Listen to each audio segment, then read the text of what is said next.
এই মসজিদে কুবাতে বিশ্বনবী সাল্লাল্লাহু আলাইহি ওয়াসাল্লাম এক সাহাবাকে ইমাম বানায় দিয়ে আসলেন। উনি ইমামতি করে মসজিদ, আর বিশ্বনবী ইমামতি করে মসজিদ নববীতে।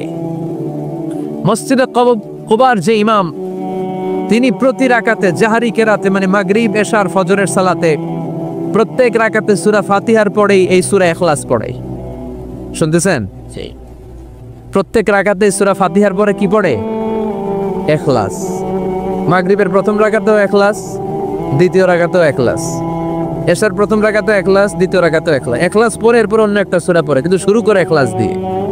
ফজরের প্রথম রাকাতেও ইখলাস, দ্বিতীয় রাকাতেও। মুসল্লিরাকে পাইছে কি? পাইছে কি? খালি ইখলাস, খালি ইখলাস। যে ধরছে, আপনি পাইছেন কি বলেন? ইমাম সাহেব বলে কিছুই পাই নাই, আমার মন চায় আমি পড়ি, তোর মন চাইলে তুই পড়, নাইলে যা। তোর কমিটির সভাপতি সেক্রেটারি এই মসজিদের ইমাম হিসেবে আমার নিয়োগ দেয় না, নিয়োগ দিছে বিশ্বনবী। আমার নিয়োগ যদি বাতিল করতে হয়, লাগবে বিশ্বনবীরে তুই ভাগ। তোমার মনে চাইলে পড়ো, নাইলে অন্য মসজিদে পড়ো, যাও মিয়া। এটা তো সভাপতির সেক্রেটারি নিয়োগ দেয়া মসজিদ না, এটা নিয়োগ দিয়েছে বিশ্বনবী, ঠিক কিনা? নিয়োগ বাতিল করলো কে করবে? বিশ্বনবী। সবাই বিশ্বনবীর কাছে যে বললো, ইয়া রাসূলুল্লাহ, এমন মুসল্লি, এমন ইমাম আপনি দিয়ে আসছেন, উনি ইখলাস ছাড়া আর কিছু পড়ে না। বিশ্বনবী বললেন, তাই নাকি? এমন করে কেন? ডেকে আনো। ডেকে আনা হলো। বিশ্বনবী বললেন, ওরে সাহাবী, ঘটনা কি হাসা? কয় হাসা। প্রতি রাকাতে সূরা ইখলাস পড়ো, তোমার কি কোরআন থেকে অন্য কোন সূরা মুখস্থ নাই? সাহাবী বলে, নবী, সব মুখস্থ আছে, কিন্তু এই সূরাটা আমার পড়তে ভালো লাগে, কারণ ফিহি সিফাতুর রহমান, এই সূরার ভেতরে আমার আল্লাহর পরিচয় আছে গো নবী। আমার আল্লাহর পরিচয়টা খুব সুন্দর করে দেয়া, আমার রবের কথা এই সূরার পরতে পরতে পাওয়া যায়, এজন্য এই সূরাটা পড়তে আমি বড্ড ভালোবাসি। বিশ্বনবী বললেন, ইমামতি যাবে না, তোরটা পার্মানেন্ট হয়েছে। আল্লাহু আকবার। তোর ইমামতি পার্মানেন্ট করে দিলাম, যেমনে পড়াইতি এমনি পড়াবি। প্রতি রাকাতে এই সূরাতুল ইখলাস তুমি পড়ো, সমস্যা নাই। এই যে তুমি সূরাতুল ইখলাস পড়ো, সূরাতুল ইখলাসকে ভালোবাসো, আল্লাহ বলেছেন এই ইখলাসের ভালোবাসার কারণে কিয়ামতের দিন আল্লাহ তোরে জান্নাতে ঢুকায়া দিবে। ইখলাসের ভালোবাসার কারণে আনতা মিন আহলিল জান্নাহ, তুমি জান্নাতে যাবা। হুব্বুকা ইয়াহা ইউদখিলুকাল জান্নাহ, এই সূরার ভালোবাসাই তোমার জান্নাতে ঢুকায়া দিবে। সুবহানাল্লাহ পড়েন। এজন্য সূরা বেশি বেশি পড়তে রাজি আছেন তো? জাহেলি যুগে বিশ্বনবীর কাছে যখন সর্বপ্রথম তাওহীদের দাওয়াত আসলো, ওই সময়ে একটা লোক মূর্তির পূজা করত, মূর্তিটারে খুব দেখভাল করত, যত্ন করত, আদর সোহাগ করত, আর রাত্রিবেলা এটার সামনে মিষ্টি দই হালুয়া সিরা রাইখা কেঁদে কেঁদে মনের জ্বালার কথা মূর্তির কাছে কইতো। সে ভাবতো এটাই আমার বড় খোদা।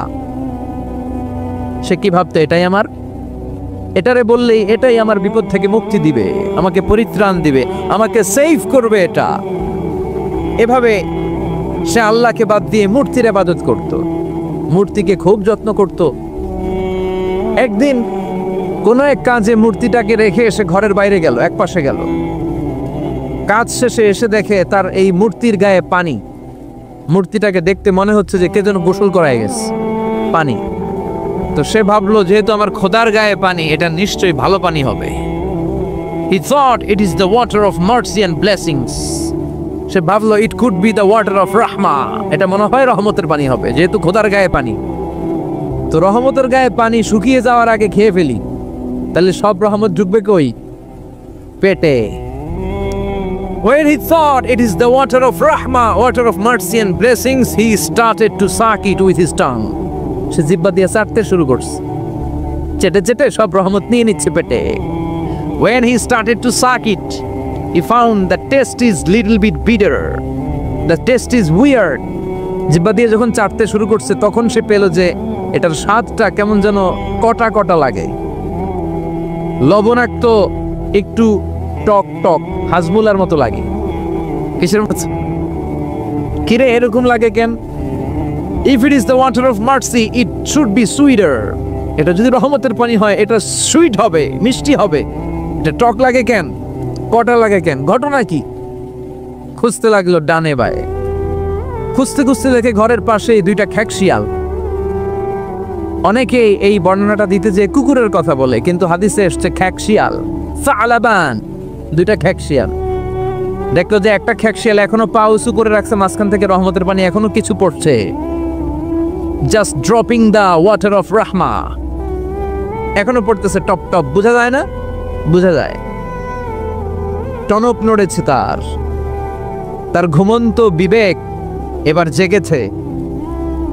এবার সে চিন্তা করলো, হায় হায়, এতক্ষণ ভাবছি রহমতের পানি, এখন দেখি কুত্তার মুত, এখন দেখি খ্যাকশিয়ালের পেশাব। সর্বনাশ, কি করলাম এতটা বছর, এত টাকা, এত পয়সা, এত আদর সোহাগ যত্ন এটারে দিলাম, কি দিল তার বিনিময়ে সে আমাকে? যে একটা খ্যাকশিয়ালের পেশাব থেকে, কুকুরের পেশাব থেকে নিজের বাঁচাতে পারে না, সে জাহান্নামের আগুন থেকে কিয়ামতের দিন আমার কেমনে বাঁচাবে? রাগের চোটে খোদারে ধরে দিছে আসার। খোদারে ধরে কি করছে? এক আসারে খোদার হাত পাও নাই, ভাঙ্গা খোদারে নিয়া দৌড়ে দৌড়ে বিশ্বনবীর কাছে এসেছে। এসে বলল, আব্দুল্লাহর বেটা মোহাম্মদ, এতদিন ভাবছি এটা খোদা, এখন দেখি হুদা। হুদা হুদা এটার পিছনে ঘুরছি, এটার কোনো পাওয়ার নাই, সব পাওয়ার আছে একজনের। চিল্লায় বলো, তিনি কে?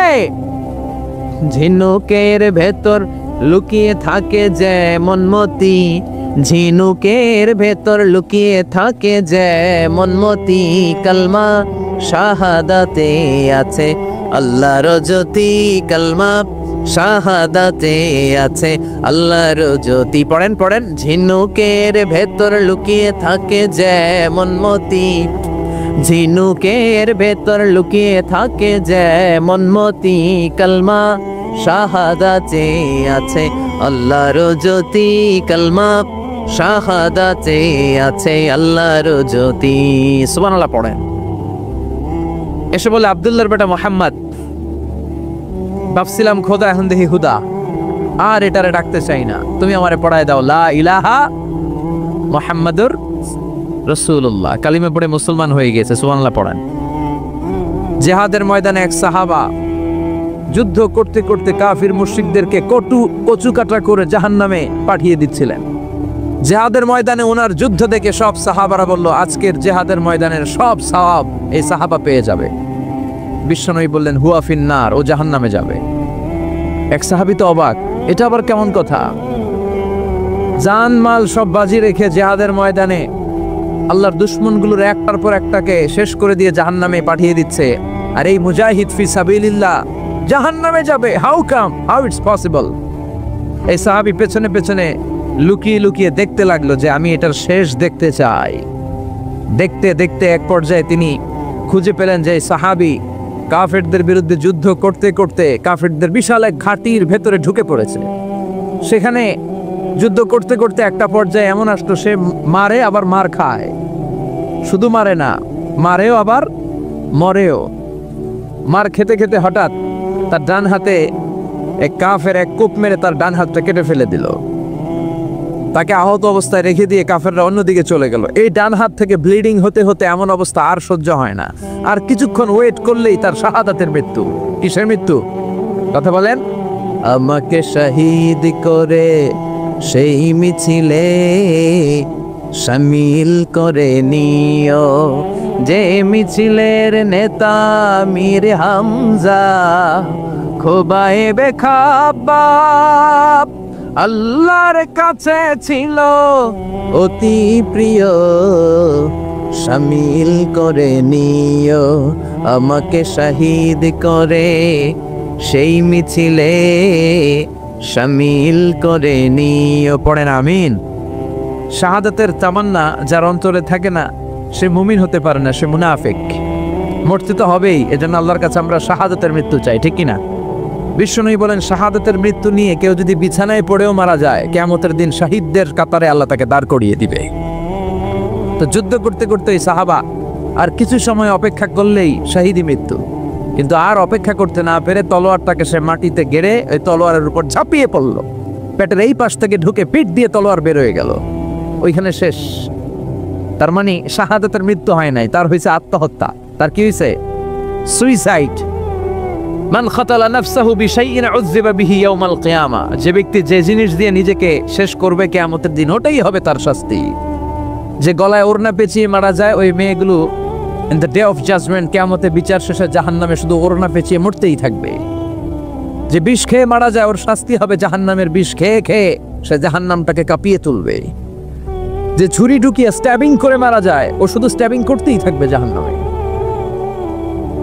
এই সাহাবা আত্মহত্যা করলেন। পেছন থেকে লুকিয়ে লুকিয়ে যে সাহাবা এই দৃশ্য দেখলো, সে দৌড়ে বিশ্বনবীর কাছে যেয়ে বলল, আশহাদু আন্নাকা মুহাম্মদ রাসূলুল্লাহ, আমি সাক্ষ্য দিচ্ছি নিশ্চয়ই আপনি আল্লাহর রাসূল। কারণ ওই সাহাবী আত্মহত্যা করে মারা গিয়েছে, তার কপালে শাহাদাত জোটে নাই। এজন্য বিশ্বনবী দোয়া করতে বলেছেন, আল্লাহুম্মা রযুকনা হুসনাল খাওয়াতিম, হে আল্লাহ আমাদের শেষটাকে তুমি ঈমানের মৃত্যু দিও, শেষ সময়টাতে তোমার নাম জপে যেন আমরা পৃথিবী থেকে যেতে পারি, তুমি তৌফিক দাও। চিল্লায় পড়েন আমিন। সব সময় মুমিন ভয় পাবে কাকে? চাইবে কার কাছে? নাকি খাজা বাবার কাছে, বড় হুজুর, ছোট হুজুর? একজনের কাছে আমরা চাইবো। চিৎকার করে বলেন তিনি কে? এজন্য এই সূরার একটা নাম হচ্ছে সূরাতুস সামাদ। তাহলে পাইলাম সূরাতুত তাওহীদ, পাইলাম সূরাতুল মারিফা, পাইলাম সূরাতুস, সুবহানাল্লাহ পড়েন। এই সূরাটা বিশ্বনবী সাল্লাল্লাহু আলাইহি ওয়াসাল্লাম প্রতিদিন ফজরের নামাজের সুন্নত যে 2 রাকাত, ফজরের সালাতের সুন্নত 2 রাকাত পড়ি না আমরা, এই সুন্নত 2 রাকাতে বিশ্বনবী পড়তেন। মাগরিবের 2 রাকাত সুন্নতের মধ্যে এই সূরাটা পড়তেন। বেতেরের 3 রাকাতের শেষ রাকাতে বিশ্বনবী সূরাতুল ইখলাসটা পড়তেন। আবার তাওয়াফ করার পরে যারা হজ উমরা করছেন, তাওয়াফ করা লাগে না? কয়টা? 7টা। 7টা তাওয়াফে একটা তাওয়াফ হয়। 7টা রাউন্ড দিলে, টার্ন দিলে 7 টার্নস মেক এ তাওয়াফ। 7টা টার্ন দিবেন আপনি, তখন একটা তাওয়াফ হয়। এই ইবাদতটা শুধু মক্কাতুল মুকাররমাতে করা যায়, আর পৃথিবীর কোথাও করা যায়? তাওয়াফ প্রতিদিন 120টা রহমত নাজিল হয় কাবা ঘরে। সিত্তুনা লিত-তাইফিন, 7টা তাওয়াফকারীদের জন্য। আরবাঈনা লিল মুসাল্লিন, 40টা যারা কাবা ঘরে নামাজ পড়ে তাদের জন্য। ওয়াল 20 লিন-নাযিরিনা ইলাল কাবা, বাকি 20টা যারা নামাজও পড়ে না, তাওয়াফও করে না, শুধু কাবার দিকে দুচোখ মেলে তাকিয়ে থাকে, তাদের উপর প্রতিনিয়ত 20টা রহমত নাজিল হতে থাকে। প্রতিদিন 120টা রহমত নাজিল হয় কাবাকে কেন্দ্র করে। সুবহানাল্লাহ বাড়িতে গিয়া চিৎকার করে আল্লাহু আকবার। এই 7 তাওয়াফ করার পরে 2 রাকাত নামাজ পড়া সুন্নাত, জানেন? জানা না থাকলে জেনে রাখেন, হজে যেদিন যাবেন কাজে লাগবে, উমরা করতে গেল লাগবে। 7 তাওয়াফ করে 2 রাকাত সালাত পড়তে হয়। এই 2 রাকাতের প্রথম রাকাতে বিশ্বনবী পড়তেন সূরাতুল কাফিরুন, উলিয়া আইয়ুহাল লা আ'বুদু মা, আর দ্বিতীয় রাকাতে পড়তেন সূরাতুল ইখলাস। সুবহানাল্লাহ পড়েন। আবার বিশ্বনবী এই সূরাকে বলেছেন সুলুসুল কোরআন, কোরআনের 3 ভাগের 1 ভাগ। একবার কেউ যদি তাজবিদের সাথে সূরাতুল ইখলাস তেলাওয়াত করে, রব্বুল আলামিন তার আমলনামায় 10 পারা কোরআন তেলাওয়াতের সওয়াব দিয়ে দিবে। 2 বার তেলাওয়াত করলে 20 পারার সওয়াব দেয়া হবে। 3 বার যদি কেউ এই ছোট্ট সূরাটা কেবলমাত্র 3 বার তেলাওয়াত করে, পুরো কোরআন খতমের সওয়াব আমলনামায় দিবে কে? ফজিলত কম না বেশি? টের পাচ্ছেন তো ফজিলতটা? 3 বার পড়লে পুরো কোরআন কভার। কোন কোন মুহাদ্দিসিন বলেছেন না, বিশ্বনবী সুলুসুল কোরআন দ্বারা 1/3 অফ দ্য বুক দ্বারা এটা বুঝায় নাই। বিশ্বনবী বুঝিয়েছেন পুরো কোরআনটাকে যদি প্রেসাইজ করা হয়, কনসাইজ করা হয়, যে হুজুর পুরো কোরআনের সব কথাগুলোর আপনি প্রেসাইজ করে 3 শব্দে আমারে বলেন যে পুরো কোরআন আল্লাহ কি বলেছে, তাহলে আমি বলবো কোরআনে আল্লাহ আপনাকে বলেছে তাওহীদের কথা, বলেছে রিসালাতের কথা, আর বলেছে আখিরাতের কথা। তাহলে পুরো কোরআনের মৌলিক কথা 3টা। 1 নাম্বার তাওহীদ, 2 নাম্বার রিসালাত, 3 নাম্বার, সবাই বলেন 1 নাম্বার, 2 নাম্বার, 3 নাম্বার। যেহেতু এই সূরাটা তাওহীদ নিয়ে কথা বলে, যেহেতু এই সূরাটা তাওহীদের রূপরেখা অঙ্কন করেছে, সেহেতু কেউ যদি এই সূরাটা পড়ে কেমন যেন সে কোরআনের 3 ভাগের 1 ভাগ তেলাওয়াত করে ফেললো। কোন সুবহানাল্লাহ। এজন্য এটাকে বিশ্বনবী বলেছেন সুলুসুল কোরআন, 1/3 অফ দ্য বুক। হয় একবার পড়লে 10 পারা, 2 বার 20 পারা, 3 বারে পুরো খতম, না হয় অন্তত তাওহীদের সব বিষয়গুলো আপনার অন্তরের মধ্যে ঢুকে যাবে। চিল্লায় কোন আল্লাহু আকবার। অনেক বরকতের সূরা। বিশ্বনবী মুহাম্মদ রাসূলুল্লাহ সাল্লাল্লাহু আলাইহি ওয়াসাল্লাম মক্কা থেকে মদিনায় হিজরত করে আসলেন। মদিনায় যাওয়ার আগে কোবা পল্লী, যারা হজ উমরা গিয়েছেন, মক্কা থেকে মাত্র 5 কিলোমিটার দূর। একটা মসজিদ আছে মসজিদে কোবা। প্রতিদিন শনিবার বিশ্বনবী মসজিদে নববী থেকে কোবা মসজিদে হেঁটে হেঁটে যে 2 রাকাত নামাজ পড়তেন। কেউ যদি অজু করে ঘর থেকে অজু করে যে কোবার মসজিদে নামাজ পড়ে তার আমল নামে আল্লাহ একটা কবুল উমরা হজের সওয়াব দিয়ে দিবে।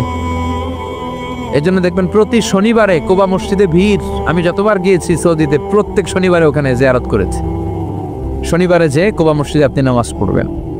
এই কোবা মসজিদ তৈরি করে বিশ্বনবী চলে আসলেন মদিনাতুল মুনাওয়ারাতে। এসে তিনি জায়গা চুজ করলেন, কোথায় হবে আমার মসজিদ, লোকেশন চুজ করলেন। বিশ্বনবী লোকেশন চুজ করতে পারতেন খুব ভালো। খুঁজে খুঁজে এমন একটা জায়গা তিনি বাছাই করলেন, সেন্টার অফ দ্য সিটি, এটা শহরের একেবারে মাঝখানের জায়গা। বিশ্বনবী বললেন এই জায়গা আমার লাগবে। সুবহানাল্লাহ কইবেন না? কি জ্ঞান, কি বুদ্ধিমত্তা, কি ফিলোসফি ছিল বিশ্বনবীর। সব জায়গায় বিশ্বনবীর এই অভাবনীয় বুদ্ধিমত্তা। বিশ্বনবী যখন কোনো যুদ্ধে যেতেন, যুদ্ধ ডান দিকে, যুদ্ধ কোন দিকে, কিন্তু সেনাপতি নিয়ে বের হইতেন বাম দিকে, বের হইতেন বাম দিক দিয়ে, গুইরা টুইরা দিয়ে যাইতেন। সুবহানাল্লাহ কইবেন না? যাতে কেউ কল্পনাই করতে না পারে কোথায় অ্যাটাক করবে উনি। এটা হচ্ছে সেনাপতির যুদ্ধ কৌশল। বিশ্বনবীর যুদ্ধ যদি হতো বাম দিকে, উনি বের হইতেন ওইদিকে। বিশ্বনবীর যুদ্ধ হলো সামনে, মদিনা থেকে তিনি পিছনের রাস্তা দিয়ে অনেক দূরে চলে যেতেন। সেখান থেকে মরুভূমির পথ পাড়ি দিয়ে তারপর যুদ্ধের ময়দানে যেতেন। বুদ্ধিমত্তা, intellectual power. He was a very good mediator ever in the world. পৃথিবীর সবচাইতে বেশি কূটনৈতিক বুদ্ধি সম্পন্ন মানুষ করে আল্লাহ তাআলা বিশ্বনবীকে বানিয়েছেন। ওয়াজ এ ভেরি গুড মিডিয়েটর। মধ্যস্থতা করতে পারতেন ভালো, সালিস করতে পারতেন ভালো। সালিস আমরা বাংলায় বলি সালিস, আসলে শব্দটা সালিস, আসানি আসালিস। আমার আপনার মধ্যে ঝগড়া, তো আমি এক আপনি দুই, আরেকজন লাগবে কি 3 নাম্বার, আসালিস। এটাকে বলে সালিস। সালিসই করতে পারতেন বিশ্বনবী, চমৎকার। স্বামী স্ত্রীতে ঝগড়া হইলে মিলাই দিতেন। কত ফাতেমা আর আলীর ঝগড়া মিলাই দিয়েছেন তার হিসাব নাই। সুবহানাল্লাহ কইবেন না? এমনকি হি ওয়াজ এ ভেরি গুড মিডিয়েটর, ভালো মধ্যস্থতাকারী ছিলেন। স্ত্রীদের মধ্যেও ঝগড়া লাগতো, বিশ্বনবীর স্ত্রীদের মধ্যেও খুনসুটি হতো, ঝগড়া মারামারি। বিশ্বনবীর একমাত্র ভার্জিন কুমারী স্ত্রী ছিল আয়েশা রাদিয়াল্লাহু তাআলা আনহা। ওনার বাড়িতে বিশ্বনবীর আরেক স্ত্রী, খুব সম্ভবত হাফসা বা সফিয়া, কোন বর্ণনা এসেছে পায়েস, কোথাও এসেছে ঝোলওয়ালা তরকারি হাদিয়া নিয়ে আসছে, যে এটা আপনারা দিলাম। আয়েশা তরকারি দেখে রেগে গেলেন, আমার ঘরে তরকারি দিছো কেন, আমি রাঁধতে পারি না? আমি নিজ হাতে রান্না করে বিশ্বনবীরে খাওয়াবো। রেগে মেগে তরকারির ঝোল নিয়ে সফিয়ার বা হাফসার গালের মধ্যে মেখে দিয়েছে। হাফসা যে বিশ্বনবীর কাছে বলি, ইয়া রাসূলুল্লাহ, কুমারী বউ তো আদর করছেন বেশি, লাই দিয়া কই তুলছেন দেখেন। ও নবী, আমি পায়েস নিয়েছিলাম আর ঝোল করা তরকারি নিয়েছিলাম, ভেবেছিলাম আপনিও খাবেন, আয়েশাও খাবে। আয়েশা কয়, আমি কি রাঁধতে জানি না, নিয়ে আসলা কেন আমার ঘরে, দিলা কেন? আমি রাঁধতে জানি, নিয়ে যাও। শুধু আমার তরকারিটা প্রত্যাখ্যান করে নাই, তরকারির ঝোল আর পায়েস দিয়ে আমার গালের মধ্যে কসমেটিক্স বানাইয়া দিছে। এই যে গাল দেখেন, দলিল নিয়ে আসছি, দেখেন কি করছে। বিশ্বনবীর পদ্ধতি ছিল, বিচার কেউ দিলেই he never take any action, he never react anymore. কখনো উনি অ্যাকশনে যেতেন না, উনি দুই পক্ষের কথা শুনতেন। সুবহানাল্লাহ পড়েন। আর আমাদের বিচার করতে গেলে একজনের কথা শুনে আরেকজনরে বাস আসলে নাই। বললেন আয়েশারে ডাকো। আয়েশা, এমন করেছো? করেছি। কেন করেছো? বললে, ইয়া রাসূলুল্লাহ, মাথাটা গরম ছিল, নিজেকে সামলাতে পারিনি গো নবী, সামলাতে পারিনি, আমি ভুল করেছি, আমি স্বীকার করলাম, মাফ করে দেন। বিশ্বনবী বললেন, এবার ঠিক আছে, দুজনের কথা আমি শুনেছি, এবার আমার জাজমেন্ট হচ্ছে কিসাস, মানে যেমন করেছো তেমন, গুতা মারলে গুতা, ঘুষি মারলে ঘুষি, আঘাত করলে আঘাত, ঠিক কিনা? হাফসাকে তুমি যেমনি ঝোল মাখিয়ে দিয়েছো, হাফসা তুমিও বাটি থেকে ঝোল নিয়ে আয়েশার গালে পলিশ করে দাও। হাফসাও সুযোগ পাইয়া ঝোল নিয়ে মাইখা দিছে। এবার দুইজনের গালে কসমেটিক্স। বিশ্বনবী মুচকি হাসলেন, আরশের উপর থেকে খুশি হয়ে গেল কে? এটা হচ্ছে বিশ্বনবীর বিচার করার বুদ্ধিমত্তা। হি ওয়াজ এ ভেরি গুড মিডিয়েটর। ঝগড়া লাগলেই, বুখারীতে একটা চ্যাপ্টার আছে, চ্যাপ্টারের নাম হচ্ছে ইযহাবু বিনা নুসলিহ বাইনাহুম। চ্যাপ্টারের নাম আমাকে নিয়ে চলো, আমি মিলাইয়া দিব। চ্যাপ্টারের নাম কি? আমাকে নিয়ে যাও, আমি মিলাইয়া দিয়ে আসবো। কত জায়গায় যে বিশ্বনবী যে মিলাইয়া দিয়ে আসতেন। মক্কা থেকে তিনি যখন মদিনায় আসছেন, মদিনার দুইটা গোত্র ছিল, আউস আর খাজরাজ। এদের এই দুই গোত্রের মধ্যে 100 বছরের মারামারি, 120 বছরের যুদ্ধ, কেউ থামাতে পারে না। থামাতে পারবে কি করে? বাবা যখন মারা যায় ছেলেরে বলতে আমারে মারছিল তোরাও মারবি। কেউ যখন ইন্তেকাল করে ওসিয়ত করে যেত আমারে কোপাইছে তোরাও কোপাবি, কোপায় সাইজ করে ফেলবি। তো সবাই সবার রাগ আর ঝাল মেটানোর জন্য এরকম ছেলে মেয়েদেরকে ওসিয়ত করে যেত যে এই যুদ্ধ যেন বন্ধ না হয়, আমার প্রতিশোধ তুই নিবি বাবা। এরকম ডাকাত কিছু লোক আছে না নাই? দাও দাও করে আগুন শুধু জ্বালাতে চায়। 120 বছরের যুদ্ধ কেউ থামাতে পারে না। বিশ্বনবী মক্কা থেকে মদিনায় হিজরত করলেন। মদিনায় যে উভয় পক্ষরে নিয়ে বসলেন, উভয় পক্ষের সব কথা শুনলেন। এরপরে কথা শোনার পরে মাত্র 7 দিনের ব্যবধানে বিশ্বনবী 120 বছরের যুদ্ধ মিটায়ে দিলেন। এতদিন পর্যন্ত নিয়ম ছিল আউসের কেউ খাজরাজের কোনো মেয়ে বিয়ে করে না, খাজরাজের কোনো ছেলে আউস থেকে মেয়ে নেয় না। ওদের আনন্দ ওদের মতো, এদের আনন্দ এদের মতো। এই মিলিয়ে দেওয়ার পর থেকে আউস আর খাজরাজের মধ্যে বিয়ে করানোর ধুম পড়ে গেল। এরা কুরবানির গোশত নিয়ে আউসের এরা খাজরাজের বাড়িতে দিয়ে আসে, খাজরাজের এরা আবার উট জবাই করলে বড় রান দিয়ে আসে আউসের কাছে। সুবহানাল্লাহ পড়েন। বিশ্বনবী ছিলেন গুড মিডিয়েটর। তিনি মদিনায় লোকেশন খুঁজতেছেন, কোথায় হবে আমার মসজিদ নববী, যেটা হবে আমার ক্যান্টনমেন্ট, যেটা হবে আমার গণভবন, যেটা হবে আমার বাসভবন, যেখান থেকে আমি মিলিটারি সোলজার পাঠাবো অ্যাটাক করার জন্য, যেখানে হবে আমার জেলখানা, যেখানে হবে আল্লাহর কাছে সেজদা দেওয়ার জিকির করার জায়গা। চিল্লা এখন ঠিক কিনা? এখন মসজিদগুলোরে আমরা মনে করছি শুধু ইবাদতের জায়গা। এই মসজিদ কেন্দ্রিক সব হতে হবে। আপনি গোটা বিশ্ব দেখেন, বাংলাদেশের ছোট্ট একটা চিপার মধ্যে একটা মসজিদ দাঁড় করায় ফেলছে। মসজিদ হবে অনেক বড় এরিয়া নিয়ে, পার্কিং লট থাকবে বড় বড়। মসজিদের একতলায় থাকবে কমিউনিটি সেন্টার, এক জায়গায় থাকবে হিজামা সেন্টার, এক জায়গায় থাকবে রুকিয়া সেন্টার, আরেক জায়গায় খতিব সাহেব সোশ্যাল কাউন্সিলিং করবে। যুবকদের কি সমস্যা, নারীদের কি সমস্যা, বিধবাদের কি সমস্যা, কার কি মাসালা জানার আছে, লিগ্যাল অপিনিয়ন জানার আছে, খতিব সাহেব সোশ্যাল কাউন্সিলিং করবে। চিল্লা এখন ঠিক কিনা? এইভাবে গোটা বিশ্বব্যাপী মসজিদ কেন্দ্রিক কাজ হয়। এদেশে মসজিদে শুধু নামাজ, আর কিছু নাই। বিশ্বনবী লোকেশন তালাশ করতেছেন কোথায় বানানো যায় মসজিদ নববী। খুঁজতে খুঁজতে এমন জায়গায় বিশ্বনবী চয়েস করলো, এটা ছিল ছাগল ঘোড়া এগুলোর আস্তাবল, কিছু জায়গায় খেজুর গাছের ভাঙ্গা ক্ষেত, আর কিছু জায়গায় কাফের মুশরিকদের কবরস্থান। এখন এই জায়গায় মসজিদ করা তো কঠিন। বিশ্বনবী বললেন না, আমার নজর এক জায়গায় যদি পড়ে ওইখান থেকে আমি ফিরাই না সহজে, ট্রাই করো, এটাই আমার লাগবে মসজিদে নববী। বিশ্বনবী বললেন ছাগল গরুর আস্তাবলকে সমান করো, খেজুর গাছ ভাঙ্গা যেগুলো আছে খেজুর গাছগুলো কেটে ফেলো, কাফের মুশরিকদের যত কবরস্থান আছে কবরস্থান থেকে হাড্ডি গুড্ডি এখান থেকে নিয়ে অন্য জায়গায় দাফন করো। সুবহানাল্লাহ। قل هو الله أحد الله الصمد لم يلد ولم يولد ولم يكن له كفوا أحد لم يلد ولم يولد। তিনি জন্ম দেয়ও নাই জন্ম নেয়ও নাই। সুবহানাল্লাহ পড়েন। আমার বাবা আছে না, আপনার বাবা আছে না, আল্লাহর বাবা আছে। সুবহানাল্লাহ পড়েন। আমাদের ছেলে মেয়ে হয় না, আমাদের কারো ছেলে হয় কারো মেয়ে হয়। আল্লাহর ছেলে মেয়ে আছে? কথা কন। মক্কার মুশরিকরা বলতো আল মালাইকাতু বানাতুল্লাহ, ফেরেশতারা আল্লাহর মাইয়া। কি কইতো? ফেরেশতারা আল্লাহর মেয়ে। আর বলতো সাইয়েদনা উযাইর আলাইহিস সালাম আল্লাহর ছেলে, সাইয়েদনা ঈসা আলাইহিস সালাম আল্লাহর ছেলে, ফেরেশতারা হলো আল্লাহর মেয়ে। আল্লাহ বলে ভুল বললি, লাম ইয়ালিদ ওয়া লাম ইউলাদ। সুবহানাল্লাহ।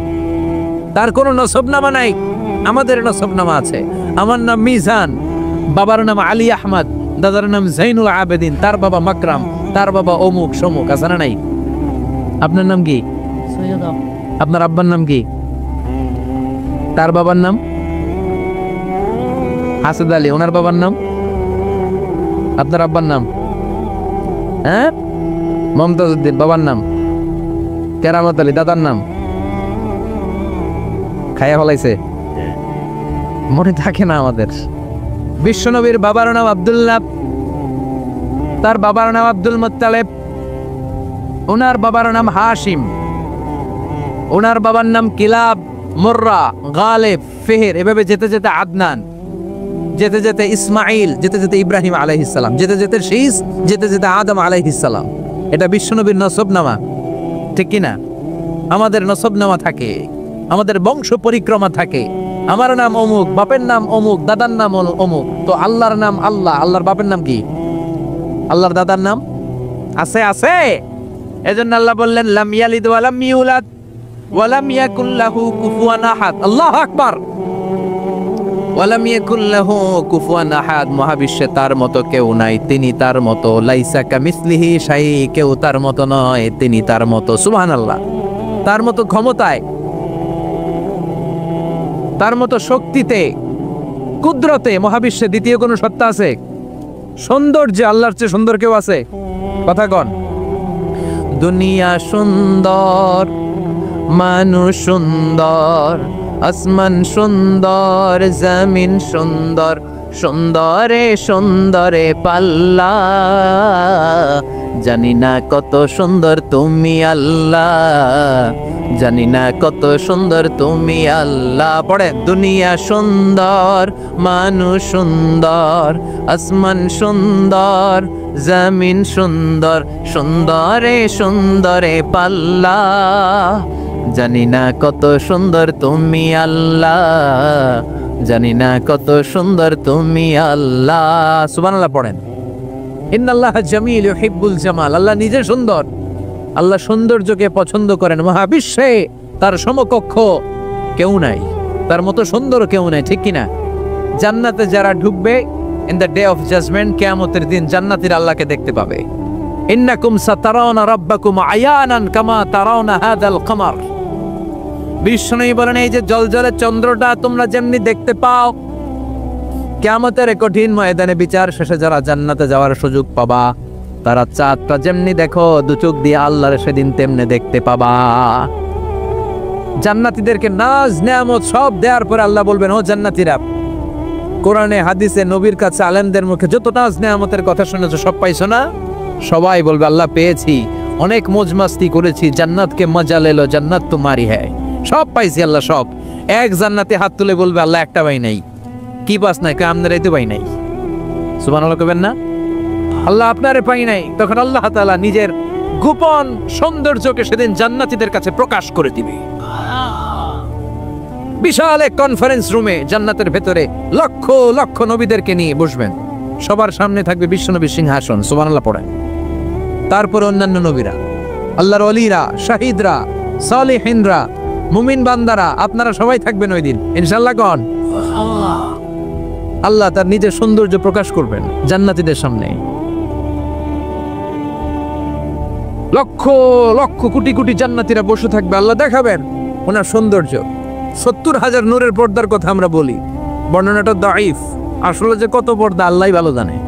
আমরা বলে থাকি 70,000। এই পর্দার অন্তরাল থেকে আল্লাহ তাআলা নূরের ঝলকানি একটু জান্নাতীদের দেখিয়ে দিবেন। উজুহু ইয়াউমা ইযিন নাযিরা ইলা রাব্বিহা নাযিরা। জান্নাতীরা পাগল হয়ে থাকবে আল্লাহর দেখার জন্য। আল্লাহ এক সেকেন্ডের ক্ষুদ্র ভাগ, এক মাইক্রোসেকেন্ড, এক মাইক্রোসেকেন্ডের 1000 ভাগ করলে এক ন্যানো সেকেন্ড, এক ন্যানো সেকেন্ডের জন্য আল্লাহ নূরের ঝলকটা জান্নাতীদের দেখিয়ে দিবেন। এক সেকেন্ডেরও কম সময় দেখাবেন, দেখিয়েই নাই, কিন্তু এক সেকেন্ডের জন্য কি যে এক ঝলক দেখলো জান্নাতীরা এরকম তাকায় থাকবে। এক তাকানোতে লক্ষ বছর, কোটি বছর চলে যাবে সামনে, কিন্তু আল্লাহর নূর নাই। ওই যে এক সেকেন্ড দেখাইছিল, পাগলের মতো তাকিয়েই থাকবে। লক্ষ কোটি বছর গুজরিয়ে যাবে। সুবহানাল্লাহ পড়েন। এজন্য সে আল্লাহ বললেন, কুল হুয়াল্লাহু আহাদু আল্লাহুস সামাদু লাম ইয়ালিদ ওয়া লাম ইউলাদ ওয়া লাম ইয়াকুল লাহু কুফুয়ান আহাদ। কুল হুয়াল্লাহু আহাদ। ও নবী, আপনি বলেন, আমি এক, আমি অদ্বিতীয়, আমার শরীক নাই। আল্লাহ নামটা এত মজার নাম। দেখেন, হাজার হাজার বছর ধরে এই মহাবিশ্বে যত আল্লাহর প্রিয় বান্দারা একটা নামের জিকির করে, নামটা কি? কি নাম? আল্লাহরে প্রাণ থেকে, হৃদয় থেকে একটা ডাক দেন, চিল্লায় পড়েন আল্লাহ। হৃদয় থেকে আল্লাহরে ডাকেন, পড়েন ইয়া আল্লাহ। হাজার বছর ডাকলেও পুরান লাগবে না, পুরাতন মনে হয় না। প্রতিদিনই নিত্য নৈমিত্তিক নামটারে নতুন মনে হয়, ঠিক কিনা? এজন্য আল্লাহ বললেন হুয়াল আউয়ালু ওয়াল আখিরু ওয়াজ যাহিরু ওয়াল বাতিন ওয়া হুয়া বিকুল্লি শাইইন আলিম। প্রথমেও আমি, শেষেও আমি, গোপনেও আমি, প্রকাশ্যেও আমি, ঠিক কি না? প্রথমে আল্লাহ আল্লাহ, শেষেও আল্লাহ আল্লাহ, আকাশে আল্লাহ আল্লাহ, জমিনে আল্লাহ আল্লাহ। পড়েন, প্রথমে আল্লাহ আল্লাহ, শেষেও আল্লাহ আল্লাহ, আকাশে আল্লাহ আল্লাহ, জমিনে আল্লাহ আল্লাহ। নিখিল জাহান গায়ে গুণগান তারে নামে গায়, আমরাও গাহি তাআলা হামদে বারি তাআলা, হামদে বারি তাআলা, হামদে বারি তাআলা। সুবহানাল্লাহ পড়েন। আর তিনি প্রথম, তিনি শেষ, তিনি প্রকাশ্য, তিনি গোপন। এজন্য চাইতে হবে কার কাছে? ওনার নামটা কত সুন্দর দেখেন, আলিফ লাম লাম হা, আল্লাহ। এটার কোনো স্ত্রী বচন হয় না, এটার দ্বিবচন হয় না, এটার বহু বচন হয় না। ভগবানের ভগবতী আছে না নাই? ঈশ্বরের ঈশ্বরী, গডের গডেস। কিন্তু আল্লাহর নামের কোনো পরিবর্তন হয়? কি মজার নাম! বিপদে বললেই আমরা জপি। বিপদ যত বেশি হয় আল্লাহর নামের জিকির তত বেশি। আবার বিপদ যখন চলে যায় আল্লাহর নামের জিকিরও বন্ধ হয়ে যায়। এরকম ডাকাত আছে না নাই? ফাইদা রাকিবু ফিল ফুলকি দাআবুল্লাহ মুখলিসিনা লাহুদ্দিন ফালাম্মা নাজ্জাহুম ইলাল বাররি ইযা হুম ইউশরিকুন। আল্লাহ বলেন আমার কিছু কুলাঙ্গার বান্দা আছে যেগুলো বিপদে পড়লে আমার নামের জিকির করে, বিপদ চলে যায় আমি আল্লাহরে গালি মারে। এরকম ডাকাইত আছে না নাই? ভূমিকম্প, আল্লাহ বাঁচাও, ভূমিকম্প নাই, ধুম্বা চলে দম, আছে না নাই? তুফানের মধ্যে পড়লে বলে আল্লাহ আমারে বাঁচাও। বজ্রপাতের মাঝখানে পড়লে আল্লাহর ডাকে, আল্লাহ তুমি আমারে বাঁচাও। বজ্রপাত নাই, আল্লাহও নাই। এরকম ডাকাইত আছে না নাই? এটা হচ্ছে মুনাফিকদের কারবার। মুমিনরা সবসময় জিকির করে একজনের, তিনি কে? এই জন্য সূরাতুল ইখলাসের প্রথম আয়াত থেকে শিক্ষা হচ্ছে কুল হুয়াল্লাহু আহাদ। হে নবী আপনি বলেন আল্লাহ একজন, আমরা একজনের কাছে চাবো। আমরা একজনের কাছে মনের জ্বালা যন্ত্রণা আকুতি চাহিদা সব পেশ করব। আমাদের মনের যা চায় সব দিলেও তার ঘাটতি হবে না। চিল্লা এখন ঠিক কিনা? এরপর আয়াতে আল্লাহ বললেন আল্লাহুস সামাদ, তিনি অমুখাপেক্ষী। গোটা বিশ্বের সবাই আল্লাহর কাছে ফরিয়াদ করে, আল্লাহ কারো কাছে ফরিয়াদ করে না, ঠিক কিনা? এরপর আল্লাহ বললেন লাম ইয়ালিদ ওয়া লাম ইউলাদ, তিনি কাউরে জন্ম দেন নাই, জন্ম নেন নাই। সুবহানাল্লাহ পড়েন। ওয়া লাম ইয়াকুল লাহু কুফুয়ান আহাদ, তার মতো কেউ নাই। এটা আল্লাহর অস্তিত্বের ব্যাপারে একটা গুরুত্বপূর্ণ আকীদা। খেয়াল রাখবেন, আল্লাহর মতো কেউ হয় না, তিনি তার মতো।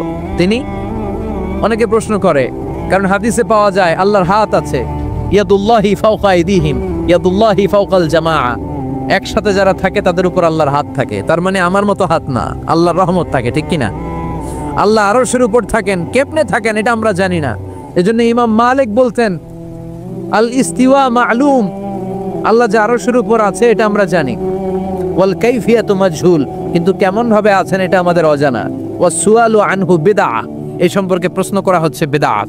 এজন্য তাফাক্কুর ফি খালকিল্লাহ ওয়ালা তাফাক্কুর ফিল্লাহ, আল্লাহর সৃষ্টি নিয়ে গবেষণা করো, আল্লাহর নিয়ে গবেষণা করো না। আল্লাহর নিয়ে গবেষণা করতে গেলে তোমার মাথার তারগুলো ছিঁড়ে ফেলবে কে? ছিঁড়ে যাবে। তিনি হচ্ছেন আনলিমিটেড, অসীম। অসীমকে নিয়ে যদি সসীম গবেষণা করে ঝামেলা আছে না নাই? এজন্য আল্লাহর নিয়ে গবেষণা না করে আল্লাহর তৈরি করা পাহাড়ের দিকে তাকান, মরুভূমির দিকে তাকান, গাছপালার দিকে তাকান, সাগরের দিকে তাকান, ঝর্ণার দিকে তাকান। ঝর্ণা ঝর্ণা ঝর্ণা রে, বলনা বলনা বলনা রে, কার বিরহে পাগল পাড়া তুই, কার মিলনে ফুল ফসলে ভরা রে তোর দুকুল ভুই, কার মিলনে ফুল ফসলে ভরা রে তোর দুকুল ভুই। ঝর্ণা ঝর্ণা ঝর্ণা রে, বলনা বলনা বলনা রে, কার বিরহে পাগল পাড়া তুই। সুবহানাল্লাহ পড়েন। আল্লাহ তাআলা উল্লেখ করছেন মুমিনদের প্রথম বৈশিষ্ট্য হচ্ছে আত্তাইবুনা। আমার সাথে সাথে সবাই পড়েন আত্তাইবুনা। সবাই পড়েন নাই, সবাই পড়েন আত্তাইবুনা, মানে মুমিনরা তওবা করে। এজন্য আল্লাহর হাবিব বললেন কুল্লুকুম খাত্তাউন তোমরা সবাই পাপী, শুধু পাপী না, পাপীর ঘরের পাপী। ওয়া খায়রুল খাত্তাইনা আত-তাওয়াবুন, আর এই পাপীদের মধ্যে সবচাইতে ভালো পাপী যেই পাপী পাপ করার পরপরই তওবা করে। ইয়া আইয়ুহাল্লাযীনা আমানু তুবু ইলাল্লাহি তাওবাতান নাসুহা। ও বিশ্বাসীরা, তোমরা যদি অন্যায় করে ফেলো, তোমরা যদি ভুল করে ফেলো, তোমরা যদি নিজের নফসের উপর জুলুম করে ফেলো, উপলব্ধি আসার পরে আমার কাছে ক্ষমা চাও, তওবা করো। তওবার মতো তওবা করলে আমি জীবনের সব গুনাহ মাফ করে দিতে পারি। তিনি দয়াময়, তিনি মেহেরবান, তার দয়া যে কত বিশাল আপনি কল্পনাও করতে পারবেন না। তুবু ইলাল্লাহি তাওবাতান নাসুহা, তওবার মতো তওবা। তাওবাতুন নাসুহা মানে কি? তওবার মতন তওবা, এমন তওবা যে তওবাতে আল্লাহ আপনারে মাফ করবে, যেই তওবার মধ্যে জড়িত আছে আবেগ, যেই তওবাতে জড়িত আছে চোখের পানির স্পর্শ, চোখের পানির এত দাম। অনুতপ্ত বান্দা যখন গুনার কথা স্মরণ করে কাঁদে, চোখের পানি ছেড়ে দেয়, এই চোখের পানি চোখ বেয়ে নাকের ডগাবে মাটিতে পড়ার আগেই আল্লাহ অনুতপ্ত বান্দার জীবনের সব গুনাহ মাফ করে। এজন্য চোখের পানি ছাড়তে হবে। আমাদের হৃদয়ের ভেতরটা অনেকের খুব শক্ত, নরম হয় না, চোখ দিয়ে পানি না। শেষ, সর্বশেষ কবে যে আমরা কেঁদেছিলাম অনেকের মনে নাই, এরকম মাসালা নাই। যদি জিজ্ঞেস করি ভাই আল্লাহর ভয়ে সর্বশেষ কাঁদছিলেন মনে নাই। কবে যে কাঁদছিলাম, এত ব্যস্ত আমি, কখন কাঁদবো, কাদারই তো সময় নাই, এরকম মাসালা নাই না। কুল্লুকুম খাত্তাউন, সবাই পাপী। আর এই পাপীদের মধ্যে সবচেয়ে বড় পাপী যে পাপ করার পরপরই তওবা করে। আপনার পাপ কত বড়, কি গুনাহ করেছেন, কত বড় জুলুম করেছেন, আপনার পাপ, আপনার অন্যায়, আপনার ভুল, আপনার জুলুম যত বড়ই হোক, আল্লাহর দয়া, আল্লাহর ক্ষমা তার চাইতেও বড়। আমাদের পাপ যদি হয় খালের পানির সমান, বিলের পানির সমান, জেনে রাখবেন আল্লাহর দয়া সাগরের পান সম। আমাদের পাপ যদি হয় পাহাড়ের সমান, আল্লাহর দয়া আকাশের সমান। এজন্য আল্লাহ বললেন তুবু ইলাল্লাহি তাওবাতান নাসুহা, তওবার মতো তওবা করো। তওবার মতো যদি তওবা করতে পারো, সব গুনাহ মাফ করে দিতে পারে কে? কত যে দয়াময় তিনি, কত যে মেহেরবান। দয়ার ভালোবাসাকে তিনি 100 টুকরা করেছেন। এক টুকরা আমাদের সবার মাঝে ভাগ করে দিয়েছেন, 99 টুকরা উনি নিজের মধ্যে রেখে দিয়েছেন। দেখেন আমাদের এক টুকরার ভালোবাসার নমুনা পৃথিবীব্যাপী আপনি খোঁজ করে দেখেন, কত ভালোবাসার ঘটনা। এক একজন যে কত লাভ স্টোরি জানে। যদি জিজ্ঞেস করি ভাই একটা লাভ স্টোরি শোনান, আপনি ঘটনা শুনতে শুনতে নিজেই কাঁদতে শুরু করবেন। এত চমৎকার লাভ স্টোরি, এত চমৎকার ভালোবাসার উপন্যাস, এত চমৎকার নাটক, ভালোবাসার দৃশ্য দেখলে অবাক লাগে। বন্ধু বন্ধুর জন্য ভালোবাসা, স্বামী স্ত্রীর জন্য ভালোবাসা। নেপালের ওই যে কি যেন একটা এয়ারপোর্টে আমাদের ইউএস বাংলা একটা এয়ারক্রাফট ক্র্যাশ করেছিল, হ্যাঁ, হাজবেন্ড ওয়াইফ, কি না ওইটার, ত্রিভুবন ইন্টারন্যাশনাল এয়ারপোর্ট, ত্রিভুবন। এই ত্রিভুবনে আমাদের পাইলট যখন সিগন্যাল চাচ্ছিল, ওখানে ওই 10 না 01 নাকি 20 এই নিয়ে কনফিউশনের কারণে ওনারা সেফলি ল্যান্ড করতে পারে নাই, মারাত্মক ক্র্যাশ। কিছু ফ্যামিলি দেখলাম, নিউ কাপল, ভেরি নিউ কাপল, নতুন বিয়ে হয়েছিল, হাতে মেহেদির দাগগুলো শুকায়নি তখন, জ্বলে পুড়ে হাজবেন্ড সারখার, কিন্তু হাজবেন্ড আর ওয়াইফের হাত এই যুগল আলাদা হয়নি।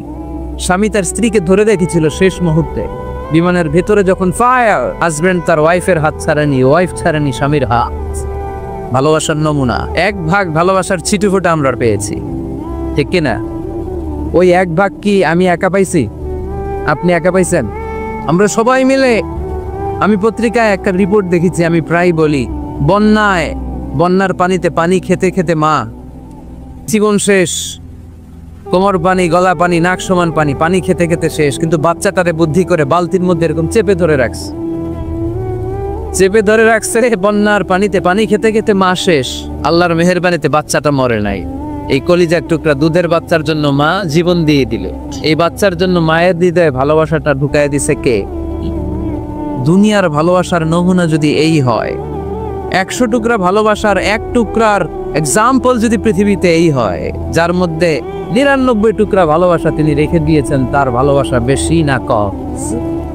এজন্য আল্লাহ বললেন তওবার মতো তওবা করো, ক্ষমার মতো ক্ষমা চাও, কাদার মতো কাঁদো, কাদার মতো কাঁদলে সব মাফ করে দেয় কে? আপনি কি পাপ করছেন? আপনি কি অন্যায় করেছেন? কেন আপনি হতাশ? কেন আপনি নিরাশ? লা তাইয়াসু মির রাহিল্লাহ, ইন্নাহু লা ইয়াইয়াসু মির রাহিল্লাহি ইল্লাল কওমুল কাফিরুন। আল্লাহর রহম থেকে, ভালোবাসা থেকে নিরাশ হয়ো না। আল্লাহর রহমত আর দয়া থেকে নিরাশ হয় তারা যারা কাফের, ঠিক কি না? কত পাপ করেছেন আপনি? বনি ইসরাইলের এক সিরিয়াল কিলার ছিল, সেই বুখারীতে এসেছে, সে এত হত্যা করেছে, হত্যা করতে করতে করতে 99 জন মানুষকে সে সিরিয়ালি মার্ডার করে ফেলছে। কয়জনকে? আপনি মারছেন কয়জন রে? আমি মারছি কয়জন রে? সে 99 জনকে মারছে। কয়জনকে? 99 জনকে। মারার পরে তার অন্তরে ভয়, হায় রে 99 জনকে আমি শেষ করে দিলাম, না জানি আমার নসিবে কি আছে, না জানি আল্লাহ আমারে কি শাস্তি দেয়। ভয়ে এক রাহেবের কাছে গেল, খ্রিস্টান পাদ্রী, খ্রিস্টানদের আল্লাহর ওলি, যে বলে ও আল্লাহর ওলি, আমার তো বড্ড ভয় হয়, আমি অপরাধ করেছি। কি অপরাধ? আমি 99 জনকে হত্যা করেছি। রাহেব বলে 99 জনকে হত্যা করছো? সর্বনাশ, তোর কপালে তো ক্ষমা নাই। সিরিয়াল কিলার কয়, আমার কপালে যদি ক্ষমা না থাকে তোরে বাঁচায় রে গেলাম কি? আমি যেহেতু শেষ, তোরও শেষ করে বলবে, ওরেও মেরে মিস। এবার সেঞ্চুরি, এবার সেঞ্চুরি করে আবার ভয়, হায় রে 100 জনের মারলাম, না জানি আমার নসিবে কি আছে। খুঁজতে লাগলো কোনো ভালো আলেম আছে কিনা। আলেমের কাছে গেছে, যে বলে আলেম 100 হত্যা করেছে আমি, 100 খুনের আসামি, আমার নসিবে কি ক্ষমা আছে? আলেম বলে তুমি কি গুনাহ করছো মিয়া? তোমার গুনাহ যত বড় হোক, তোমার অন্যায় যত বড় হোক, তোমার পাপ যত বিশাল হোক, আমার আল্লাহর দয়া ভালোবাসা তার চাইতেও বিশাল। তুমি একটা ভালো জায়গায় যাও, এই এলাকাটা ভালো না, এখানে সব জালিমদের বসবাস, তুমি ভালো মানুষদের এলাকায় চলে যাও, সেখানে যে তওবা করো। লোকটার অন্তরে ভয় এসেছে, তওবার নিয়ত করেছে। বাসায় যে কাপড় চোপড় ব্যাগের ভেতরে ভরে ঘর থেকে বের হওয়ার সাথে সাথে মালাকুল মউত এসে রূহ কবজ করেছে। ফাজারাত মালাইকাতুর রাহমা ওয়া মালাইকাতুল আযাব, রহমতের ফেরেশতারা আসছে, আযাবের ফেরেশতারা আসছে। রহমতের ফেরেশতারা বলে যেহেতু রিয়েলাইজেশন আসছে, ভালো পথে যাওয়ার ইন্টেনশন আসছে, আমরা রুনি। আযাবের ফেরেশতারা বলে না, এখনো তো ভালো হইতে পারে নাই, 100টা খুনের বিষয়টা সহজ না, 100 জন মানুষকে হত্যা করেছে, তার রুহটা আমরা নিয়ে সিজ্জিনে ঢুকাবো। রহমতের ফেরেশতারা বলে না, তার রুহটা আমরা নিয়ে ইল্লিনের ভেতরে ঢুকাবো। 2 দল ফেরেশতার মারামারি, 2 দল ফেরেশতা ঝগড়া লেগে গেছে, এরা বলে আমরা, এরা বলে আমরা, বেজাল আছে না নাই? আল্লাহ বলে ধাক্কা ধাক্কি ঝগড়ার দরকার নাই, ফিতা দিয়ে মাপো। ভালো এলাকাটা যে এলাকায় যাচ্ছিল, ওই এলাকাটা যদি কাছে হয় রহমতের ফেরেশতারা নিয়ে যাও, খারাপ এলাকা যদি কাছে হয় আযাবের ফেরেশতারা নিয়ে যাবা। খারাপ এলাকাটা কি কাছে নাকি অনেক কাছে? একেবারে কাছে, ঘর থেকে মাত্র বের হয়েছিল, ঠিক কিনা? আর ভালো এলাকা তো অনেক দূর। আল্লাহ জমিনকে আদেশ করলেন, ভালো এলাকাটা তুই সংকুচিত হয়ে কাছে চলে আয়, খারাপ এলাকাটা তুই দূর থেকে দূরান্তরে চলে যা। মেপে দেখা গেল যে খারাপ এলাকা অনেক দূরে, ভালো এলাকা একেবারে কাছে। রহমতের ফেরেশতারা তার রূহ নিয়ে জান্নাতে ঢুকিয়ে দিল। চিল্লায় পড়েন আল্লাহু আকবার। এজন্য তওবা যদি তওবার মতো করতে পারেন, চাওয়ার মতো যদি আল্লাহর কাছে চাওয়া যায়, সব গুনাহ মাফ করে দিবে কে? বিশ্বনবী বলেন, আমার আগের কোনো গুনাহ নাই, পরের কোনো গুনাহ নাই। লিয়াগফিরা লাকাল্লাহু মা তাকদ্দামা মিন যামবিকা ওয়া মা তাআখার। আল্লাহ বললেন, নবী আপনার কোনো গুনাহ নাই, আপনি মাসুম, নিষ্পাপ, নিষ্কলুষ, আপনার কোনো পাপ নাই, গুনাহ নাই, অন্যায় নাই। তারপরে বিশ্বনবী বলেন, ওয়াল্লাহি লা আস্তাগফিরুল্লাহ ওয়া আতুবু ফিল ইয়াউমি আকসার মিন 70 মাররা। প্রতিদিন আমি বিশ্বনবী 70 বারেরও বেশি আল্লাহর কাছে তওবা করি। কয়বারের বেশি? 70 বার। কোনো গুনাহ আছে? কোনো পাপ আছে? কোনো অন্যায় জীবনে করেছে? উনি যদি প্রতিদিন করে 70 বার, আমাদের করা দরকার কয়বার? হ্যাঁ, 70,000 বার। আহা, আমরা করি কয়বার? কয়বার করি? বছরে করি না 70 বার, ঠিক কিনা? আওয়াজ করে সবাই তওবা পড়েন, পড়েন আস্তাগফিরুল্লাহ, আবার পড়েন আস্তাগফিরুল্লাহ, আবার পড়েন আস্তাগফিরুল্লাহ। আপনার তওবা, আপনার ইস্তেগফার আপনি নিজেই পড়বেন। অনেকে বলে ইমাম সাহেব না আনলে তওবা পড়া যাবে না, আছে না নাই? হুজুর এসে তওবা পড়াইতে হয় না, আপনার তওবা আপনি করবেন। আপনি অনুতপ্ত হবে, আপনি ডাকতে দেরি, আল্লাহ ডাকে সাড়া দিতে দেরি হয় নাই। ওয়া ইযা সাআলাকা ইবাদি আন্নী ফাইন্নী কারীব, যখন জিজ্ঞেস করে আমি কোথায়, নবী আপনি বলে দেন আমি কাছে। আল্লাহ কাছে না দূরে? আল্লাহর কাছে কোনো পায়া হয়ে যাওয়া লাগে, কোনো কেরানি হয়ে যাওয়া লাগে না, কোনো মাধ্যম হয়ে যাওয়া লাগে আল্লাহর কাছে? আল্লাহ বলে ডাকলেই আল্লাহ ডাকে সাড়া দেয়। চিল্লায় বলেন ঠিক কিনা? আল্লাহ বললেন যদি আমার কাছে আসতে চাও 1 বিঘত, আমি আসি 2 বিঘত। যদি আমার কাছে আসতে চাও 1 হাত, আমি আল্লাহ আসি 2 হাত। যদি আমার কাছে হেঁটে হেঁটে তুমি বান্দা আসতে চাও, আমি আল্লাহ তোমার দিকে দৌড়ে দৌড়ে যেতে চাই। তুবু ইলাল্লাহি তাওবাতান নাসুহা, তওবার মতো তওবা, তওবার মতো তওবা করলে সব গুনাহ মাফ করে দিতে পারে কে? তাহলে মুমিন বান্দার প্রথম গুণ হচ্ছে তাইবুনা। প্রথম গুণটা কি? আত-তাইবুনা। সবাই পড়েন, আবার পড়েন আত-তাইবুনা। তওবার 5টা শর্ত আছে। কয়টা? আরো জোরে বলেন কয়টা? 1 নাম্বার হচ্ছে অ্যাকনলেজমেন্ট, স্বীকার যাইতে হবে যে আল্লাহ আমি সবচেয়ে বড় গুনাহগার। কি গুনাহ করছেন আপনি জানেন না? এগুলো স্বীকার করেন, একটার পর একটা লিস্ট করে আল্লাহরে শোনান, যদিও আল্লাহ সব জানে, ঠিক কিনা? আপনি বলেন আল্লাহ আমি এই পাপ করেছি, আল্লাহ আকাশের নিচে জামিনের উপরে আমার চাইতে বড় গুনাহগার আর কেউ নাই, এমন কোনো পাপ নাই যেটা আমি করি নাই। আল্লাহ আমি ছাড়া তোমার গোলামের অভাব নাই, কিন্তু তুমি ছাড়া আর একটা রব আমার নাই, ঠিক কিনা?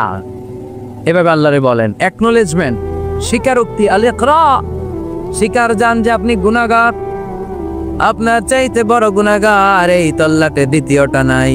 2 নাম্বার হলো রিপেন্টেন্স, অনুতপ্ত হন, চোখের পানি ছাড়েন, মাফ করে দিবে কে? সাইয়েদনা আদম আলাইহিস সালাম ভুল করলেন, ক্ষমা চাওয়ার সময় এই 2টা কাজ তিনি আগে করলেন। প্রথমে তিনি স্বীকার গেলেন তিনি ভুল করেছেন, তারপরে তিনি অনুতপ্ত হলেন। আমরাও যদি ভুল করি কেমন করে আল্লাহর কাছে ক্ষমা চাইতে হয় সেই দোয়াটা আমাদের জন্য রেখে গেলেন। পড়েন রব্বানা ওয়ালামনা আনফুসানা ওয়া ইল্লাম তাগফির লানা ওয়া তারহামনা লানাকুনান্না মিনাল খাসিরিন। ও আমাদের রব, জুলুম করেছি নফসের উপর, তুমি যদি মাফ না করে দাও আমরা ক্ষতিগ্রস্তদের অন্তর্ভুক্ত হয়ে যাব, আমরা ফাসিরিনদের ভেতরে শামিল হয়ে যাব, ঠিক কি না? তাহলে প্রথমে গেল অ্যাকনলেজমেন্ট, স্বীকারোক্তি, স্বীকার করবেন।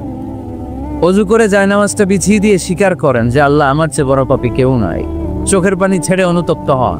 3 নম্বরে স্টপ। 3 নম্বরে কি? সবাই বলেন স্টপ মানে কি? থামেন, আর না, অনেক আগ বাড়ছে, এবার একটু থামেন। যেই পাপটা করেছিলেন ওটা থামায় দেন। নাকি ঘুষ খাইতেছেন, সকালে ঘুষ খেয়ে বিকালে মাফ চাবেন, বিকালে ঘুষ খাই আবার রাতে মাপ চেয়ে নিয়ে, এটা আল্লাহর সাথে গেম খেলা হয়ে যায়, ঠিক কিনা? আল্লাহর সাথে গেম খেলা যাবে? আল্লাহর সাথে কৌশল করা যায়? সব কৌশলীর বড় কৌশলী কে? কেউ যেটা পারে না, পারে কে? স্টপ, থামেন। To stop what you have committed from sins, যে পাপ আপনি করেছেন এটা থামায় দেন, আর ওটা করা যাবে। 4 নাম্বার শর্ত হলো টু হেট, ঘৃণা করতে হবে। যে পাপটা করে ফেলছিলেন এটা মনে প্রাণে ঘৃণা করতে হবে, মন থেকে এটার ব্যাপারে একটা ঘৃণা জন্মাতে হবে। 5 নাম্বারে to commit, to determine you never repeat this sin again. আল্লাহর এই ওয়াদা দিবেন, এই কমিটমেন্ট দিবেন যে আল্লাহ পারতপক্ষে আমার জীবনে এই পাপ, এই অন্যায় আমি জীবনে করব না। চিল্লায় করেন ঠিক কিনা? এই 5টা শর্ত সামনে রেখে 5টা শর্তকে আমল করে কেউ যদি তওবার মতো তওবা করে তার জীবনের সব গুনাহ মাফ করে দিবে কে? এজন্য আল্লাহর হাবিব বলতেন আত-তাইবু মিনাজ যামবি কামাল লা যামবা লাহ। তওবার মতো কেউ যদি তওবা করে তার অবস্থা কেমন হয় জানো নাকি? মায়ের পেট থেকে বাচ্চা বের হলে নবজাতকের যেমনি গুনাহ থাকে না, তওবা কবুল হলে ওই ব্যক্তিটাও নবজাতকের মতো হয়ে যায়, তার আমলনামায় কোনো গুনাহ থাকে না। আত-তাইবু মিনাজ যামবি কামাল লা যামবা লাহ। কেউ যদি তওবার মতো তওবা করে তখন তার অবস্থা এমন হয়ে যায় যে তার আমলনামায় আর কোনো গুনাহ থাকে না। চিল্লায় বলেন ঠিক কি না? তাহলে মুমিন বান্দার প্রথম গুণ হচ্ছে আত-তাইবুনা। আওয়াজ করে বলেন প্রথম গুণ কি? আরো জোরে বলেন প্রথম গুণ। যে কোনো সময় আপনি আল্লাহরে ডাকবেন, আল্লাহ শুনবেন 24/7, কোনো বন্ধ নাই। বারবার চাইলে আল্লাহ খুশি হয়। দুনিয়ার নিয়মের উল্টো। এ দুনিয়াতে কারো কাছে বারবার চাইলে খুশি হয় না, রাগ হয়। আমি হুজুরের কাছে গেলাম, হুজুর আমার একটু টাকা পয়সার সমস্যা, 500 টাকা দেয়। হুজুর দিলেন। 7 দিন পরে আবার, হুজুর একটু সমস্যা আছে, 500 টাকা। হুজুর লজ্জায় পড়ে দিলেন। তার 7 দিন পরে আবার, হুজুর আমি একটু বিপদে আছি, 500 টাকা দেয়। ওই দিন মনে মনে ভাববে ঘটনা কি, এর সমস্যা কি? তাও লজ্জায় পড়ে দিয়ে দিল। তারপর আবার গেলে দিবে, লাঠি দিয়ে দৌড়ানি দিবে। কি পাইছো তুমি? কি পেয়েছো? 7 দিন পর পর 500 টাকার আবদার। তার মানে এই পৃথিবীতে কোনো বিষয় নিয়ে কারো কাছে বারবার যাওয়া যায় না।